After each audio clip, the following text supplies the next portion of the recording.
Yo, what's up? It's Mikey. Today we're going to be making some disc golf discs on our new 3D printer. Basically, it went good. It went good. Some minor things came up that made it not work super hot, but it's a learning experience, and next time we'll do better. But yeah, in this video, say hi to the cow. Very nice. Anyway, in this video, I'm kind of trying something else. I'm going to do a little bit more voiceover for the actual building process and creating and all that good stuff. So keep in mind, I'm recording this on my iPhone. I accidentally took some shots vertical, so the camera is going to get all weird for a minute. But I hope you guys enjoy, and yeah, I'll talk to you in a little bit. Alright guys, so this is the CAD model of the disc. Here we have it modeled up in SolidWorks. You can see as I spin it around, we've got that disc geometry. So let's dive into the actual sketch of what we did to make it.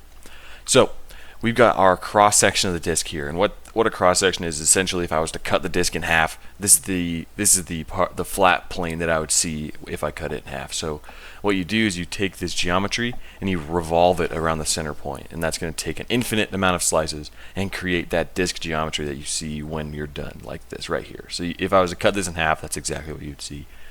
And then what we do is we make some fillets just to smooth out some of the edges so they're not sharp when they're done printing.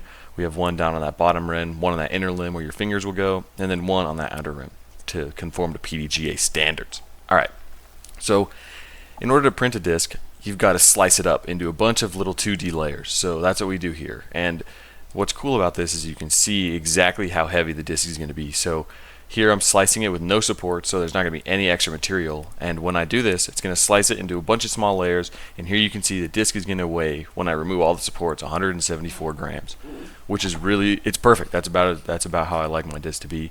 I'm going to slice it the same way with supports, and you'll see how it's going to significantly become a lot more heavy.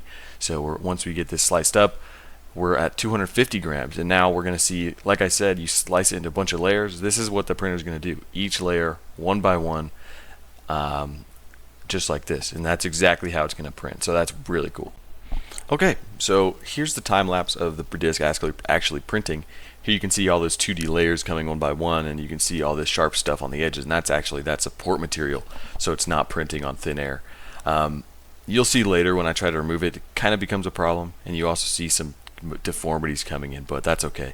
So yeah, we're gonna go ahead, we're gonna pop the disc off our build plate, and we're gonna start removing that support material.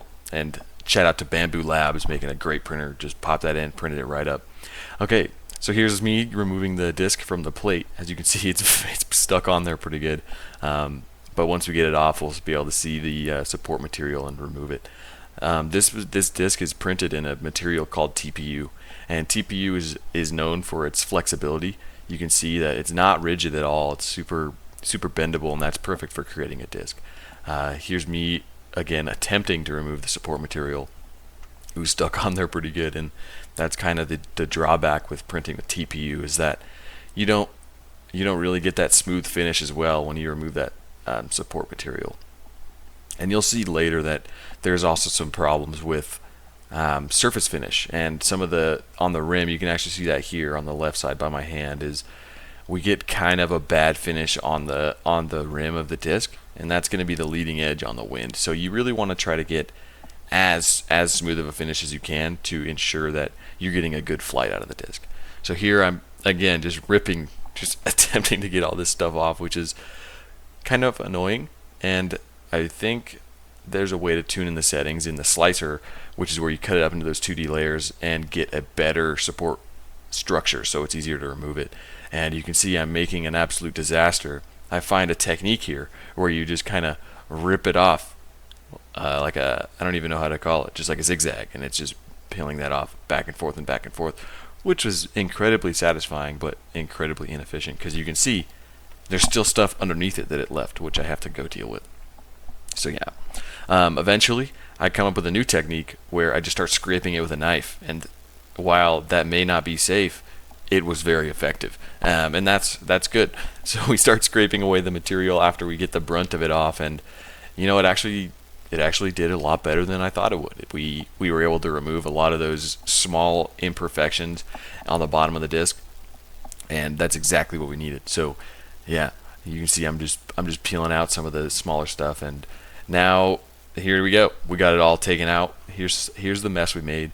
There's the knife I use, and then here you can see those kind of imperfections the TPU makes. But so now I thought I could maybe take it to a hairdryer and remove some of the defects. But here's the first disc, version 1. You can see that on the top we have a lot of I guess gouges that left on the printer, and here we don't have any, and that's because of the orientation it was printed. But yeah, we are going to take both of these discs over to a park. Here you can see me blow drying, but we're going to take the discs to the park and we are going to chuck them and see how they go.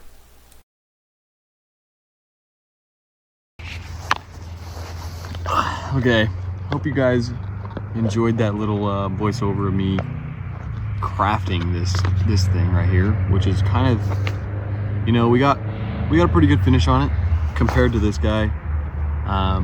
So I'm out here at the park and we're gonna test them out. So I've got the Haymaker V1. We've got the Haymaker V2 printed on the Bambu Lab P1P. And then we've also got a Thunderbird, which, I mean, in theory, should fly farther than both of them. But I haven't even thrown this yet, so this is gonna be live reaction to how it goes. Hopefully it does good, and that would be great. And then I can start printing more and maybe giving you guys some. Whoever watches this, if you want a disc, shoot me a message and maybe we can figure something out. But I'm sure I talked about this in the voiceover, but I think there's definitely some improvements I can do for the disc and making it a little better. But yeah, let's rip these things and see how they go. All right, so we just hooked them out in the field over there. These two went about the same distance. I didn't really get a very good rip on either of them, and the T-Bird went probably 40 feet farther, which is expected, but you know, we're still dialing this in. I'm at hole 1. It's a par 3, 260 feet. I'm gonna huck these and see if I can get a good shot. I haven't watched back the footage, but I just ordered a tripod, so hopefully we can get better shots from the next one. Let's go ahead and rip it. We'll do same order, and the basket is right over there. Probably won't get close on any of them, but we'll give it a shot.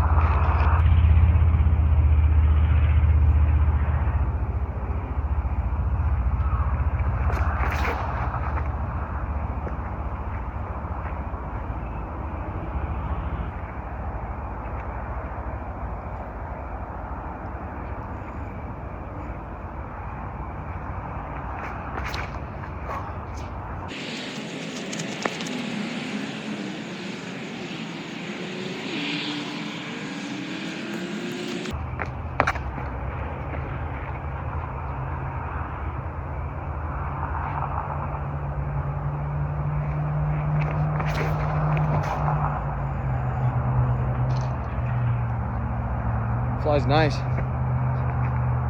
Flies really nice.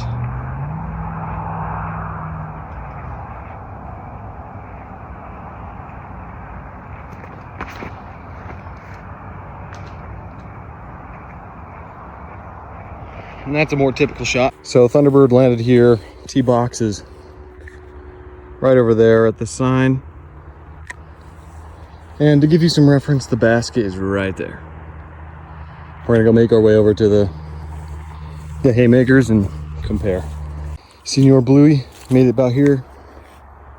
We got the basket, and then Haymaker 1 right here. Again, with the T-box being back here. So, not bad on either front. I'm gonna go ahead and try another shot over on the next hole, and we'll give her a rip, and then we'll call it good. All right, phone's on the bench, got something to prop it up a little bit. We're gonna try again. I just threw this, it took a nosedive into the street and it's still fine. So I was kind of worried about that being kind of a limiting factor for the discs and making them kind of crappy, but it seems like they did all right, so I'm pretty happy about that. We're gonna give it one last drive. I know I said the last one was the last drive, but this is really the last one. We'll see how we do.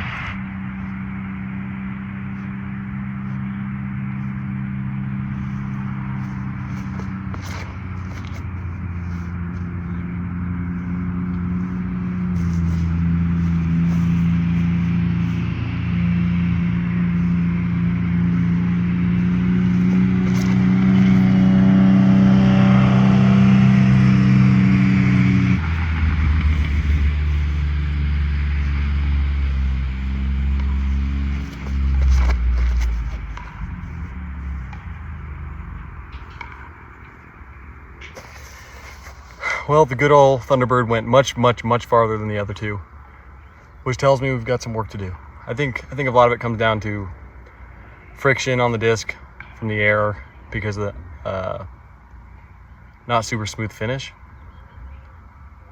And then probably a little bit to do with my actual design. I probably have some work to do on that and just do a little bit more math. A couple more flow simulations to get it really dialed in, but yeah, that's gonna be it for out here, so I'll catch you guys in a sec.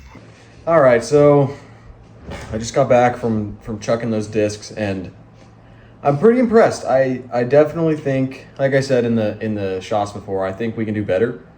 Dial in the settings on the printer, probably number one thing to do first, and maybe some more iteration on figuring out exactly how we want this disc to fly, because the changes I made to each of the discs were very slight between V1 and V2, green being the V1, blue being the V2. I think I liked the blue one a little better. Even though I had a little bit more trouble getting it to fly, I think the V2 was a little better. And I think it just takes a little bit different of a technique than I normally do. Maybe we'll have my dad, who normally plays disc golf with me, we'll have him throw it. In the next video, when we talk about V3, that'll probably be in a little while because I want to try to make some other things and make some other content. So yeah, I hope you guys enjoyed this. It was a lot of fun making the disc and testing out my new printer that I just got. That Bamboo Labs thing is pretty freaking sweet. If you have the opportunity to get one, I would definitely recommend it. Yeah. I'm not going to ask you to subscribe or like or anything. But what I am going to ask you to do is to have a great day, and hopefully you can make some stuff as well, because that's what we do here. So yeah, peace out, guys. Have a wonderful day. Have a wonderful night, evening, Hanukkah, Christmas, whatever it is for you right now. And I'll catch you later.